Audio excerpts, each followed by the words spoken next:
Hi everybody, this is Vale Anoa'i. As everybody, literally everybody knows, we are all under social distancing.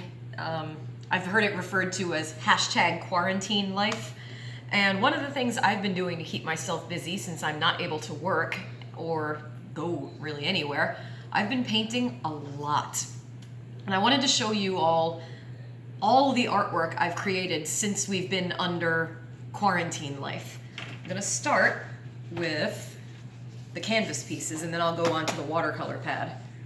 This was one of the first ones I did when we were all being forced to be in social isolation. And what inspired this was all of the events that were being canceled, the wrestling shows that were being canceled, all the performances that were being canceled, and how performers were wondering, how are we going to survive when we can't perform? Like, what are we supposed to do? So that's why the show must go on. Also, the song by Queen was stuck in my head that entire day, nonstop. I could not get it out of my head. So I'm like, I gotta paint this before it drives me crazy. Great song, by the way. But yeah, this is The Show Must Go On. You'll notice her pearl necklace is broken and the pearls are falling and her tears are making her eye makeup just, it's a mess. She's a mess because she doesn't know how the show is going to go on. None of us do right now. None of us know how the show, our lives are going to go on. So that's that one. This one here was a commission by Dennis Black, who has commissioned another one of my paintings in the past. This one is a memorial piece for a friend of his that passed away, and I'm calling it A Classic Never Dies. It's a tribute to 1950s music and dance and doo-wop and all of that fun, exciting, beautiful time. And that's what this one is. You see your dancers and your jukebox with the records and the clock. It's all related to the 1950s and that awesome time of human existence. Now, let me introduce you to my best friend lately, the watercolor pad. This one is basically a commentary of what the world's been going through right now. You've got pandemic, plague, fear, panic, government, epidemic, apocalypse, the media, caution, because this is showing you need to stay away from people. However, you may notice she's wearing a plague doctor mask and a roll of toilet paper around her neck as a little nod to the toilet paper epidemic that's going through the world. This one is of a goddess healing the planet. And some have said that in order for the planet to be healed, humans have to basically back off. And what she's doing is, now that the planet's pollution is decreasing because there's not so many people out doing stuff, she's able to reach in and heal it. This one is a really pretty floral, and what I've been doing is I've been taking my dog for really, really long walks every day. And there's a tree in one of my neighbor's yard that has these gorgeous flowers on it. So as I was walking, I took my phone and I'm like, I'm going to take a couple of pictures of this tree. And I decided when I got home, I'm going to paint it because it's really pretty and I really like it. This one is another commentary on human pollution and how damaging humans are to the world. This mermaid is swimming through the ocean, basically cleaning up human garbage. She's got her net, and what's in the net? Plastic bottles, plastic everything, jugs, cans, all human trash. And she's giving the viewer kind of an angry, scolding face like, do you see what you're doing to my ocean?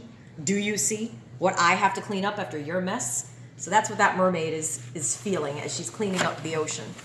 This one is a rehash of a very old painting I had done years ago. I decided to redo it, make it a little more colorful and awesome. It says, I love you in Samoan. And it's got the Samoan tattoo designs. And it's pretty awesome. Some watercolor splashes. That's intentional, by the way. Then this one, pretty sure we all know who that is. Elsa from Frozen.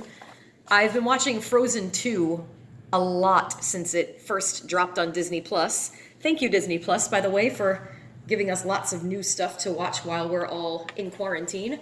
But this is a moment where Elsa is reaching up and feeling her power and really coming into her power. This one, it has kind of a long name, but it's very powerful. It's called Don't Worry, Earth, I'll Save You, but It's Gonna Hurt. And what's going on in the world right now, again, a commentary on the fact that without constant human pollution, the earth can finally start to replenish herself. And this death angel is essentially swooping in to save the planet, even if it has to eliminate a few humans along the way. This one here is a tree being playing music while the wind is taking her leaves off into the world. You'll notice the branches form the shape of a heart, and there's some dead leaves or fallen leaves at the bottom down around her roots. There's some pretty beautiful mountains, a really nice sunset, just a pretty nature scene with a little bit of human shape thrown in. This one, I was having, a really, really rough day the one day. I could not stop crying. I was just bawling my eyes out. So I decided to think on that Alice in Wonderland moment where she first gets to Wonderland and she's gigantic and she's crying so much that she's flooding the entire world. So this shows some buildings in the background and there's somebody yelling out the window, "Stop crying!" And she's saying, "I can't." So she's essentially flooding the world with her tears out of hopelessness, out of not knowing what's going to happen. So it's a pretty good way for me to express my emotions in an artistic way. This one, I think I did that one the same day. It's two shadow figures waltzing in the sunset. And I was missing my fiance and I was missing our dance lessons. And I call this one, Someday We'll Dance Again. And I think exactly 2 days later, he came over and we did dance again. So we practiced and we got to dance. So that was really beautiful. But it's two shadow figures dancing in the sunset. Now I intentionally made them two different shades. Her shadow is completely black. His is more of a funky gray, because I wanted that feeling of one of them is still here and one of them is in spirit form. Like, I'm always going to miss my dancing partner until we're together again. That's where that idea came from. This one here I call The Unforgiving Tree.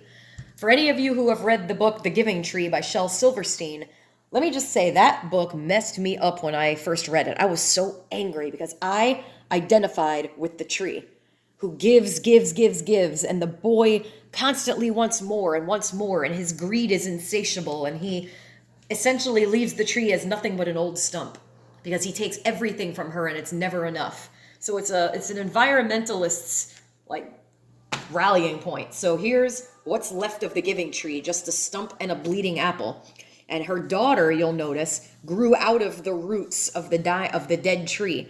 Now she's her own force, and she learned from her mother's mistakes. When the boy comes with his hands outstretched saying, "Gimme, gimme, gimme," she's like, "All right." She rips off one of her branches and stabs him through the heart. Goodbye, human greed. So it's a pretty powerful piece, but I'm very proud of that one. This one I did yesterday morning because I could not for the life of me think of what to paint. So I'm just staring in front of me and I'm like, oh, hey, look, my table, my chair, my paint stuff. Why don't I just paint that? And then as I was doing it, I'm like, yeah, but it needs some volley magic. So I came up with the idea of creating your world. You notice the canvas is completely blank, but I'm literally creating the entire world around it. I have the ocean at the end of the table. I've got the sunset instead of a dining room window. The canvas may be blank, but the world is in the mind of the artist. And I did have a blue cup of tea sitting there, and yeah, this is what I see when I'm painting, minus the gorgeous sunset and ocean, of course. This one I did yesterday evening. The idea came to me out of absolutely nowhere. I was sitting watching a movie, which had nothing to do with any kind of image like this, and all of a sudden this popped in my head. I ran over, grabbed my painting pad and a pencil, and I just started quick sketching the idea. And then when the movie was over, I'm like, okay, this has to happen. So I started painting it, and as I was painting it, what I originally had in my head, the colors completely changed. And it's like the brush was just guiding.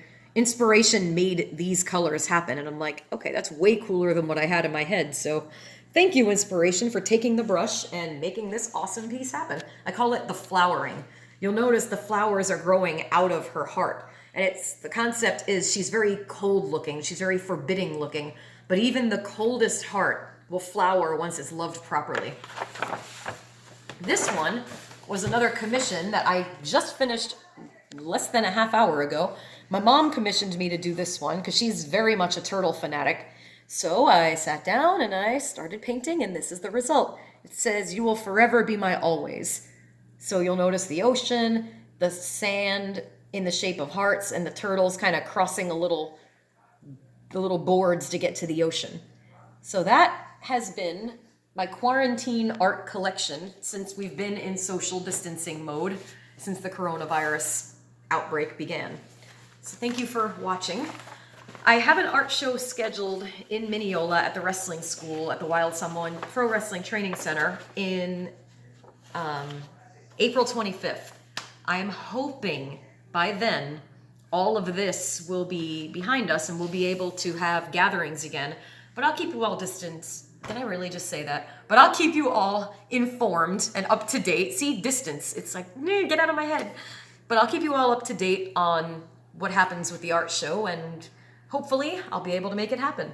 And all of these pieces, except the commissions that have to go to their respective buyers, but all of the pieces I've done during social distancing and all of my many, many, many, many paintings that you've seen from previous shows and that have also been in Kaleidoscope Gallery in Longwood will all be at this show. So it's going to be an epic, big show, bigger than any I've ever done. And let's hope everything works out. I will see you next time. And I got to get back to some painting because more ideas are constantly flowing all the time. See you next time, everybody. Stay safe.